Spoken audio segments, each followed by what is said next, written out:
What's up, guys? For my entire life, I have put off reading Charles Dickens.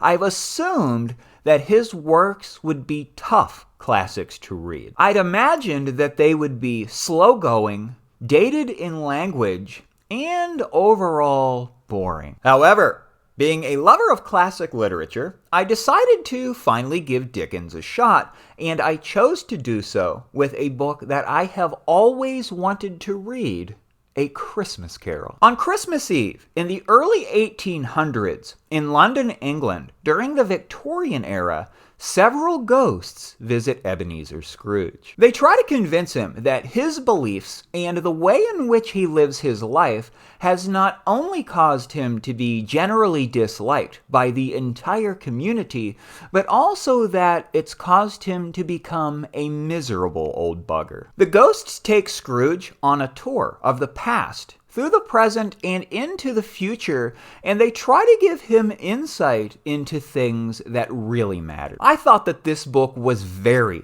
good. I had it all the way wrong when I feared the language that this one is expressed with. Although there were some phrases and ideas that were particular to the Victorian era, it was very easy to read. It was almost as if the book read itself and as though I had no choice but to be held its captive. Following Scrooge through his haunting experience was an enjoyable endeavor, and the novel managed to invest me in its characters. I felt quite horrible for Bob Cratchit, who is Scrooge's underpaid and impoverished employee, but I also admired him. I loved the fact that he had respect for Scrooge. Although Scrooge is unfair with him, he doesn't have a bad word to say about his boss, and that really shows him to be pure in heart and spirit. Whenever I read a book, I do my best to try to stay aware of any points or lessons that the author is trying to make,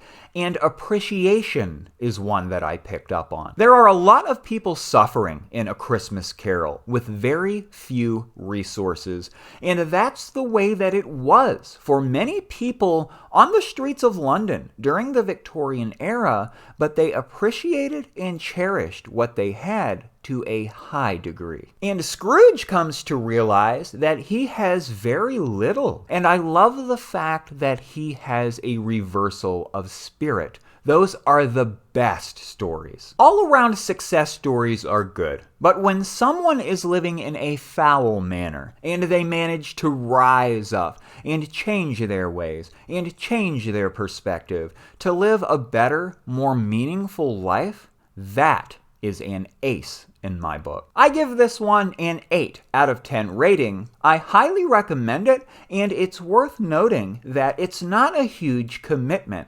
The book is just over 100 pages, and the audiobook runs for right around 4 hours. Selfishness, isolation, redemption, and transformation are themes that make this piece a great one, and it can be forgotten about in conversations about great ghost stories. We normally think horror genre, right, when we're thinking about ghost stories, but this one has actually now become my favorite ghost story. There is not, in all literature, a book more thoroughly saturated with the spirit of its subject than this one, and there's not a single work that can be counted as its peer. It truly is in a league of its own as Christmas fiction. There it is, guys, A Christmas Carol by Charles Dickens. I finally read a Dickens, and I'm looking forward to his bleak house here in the near future. If you've been thinking about reading A Christmas Carol,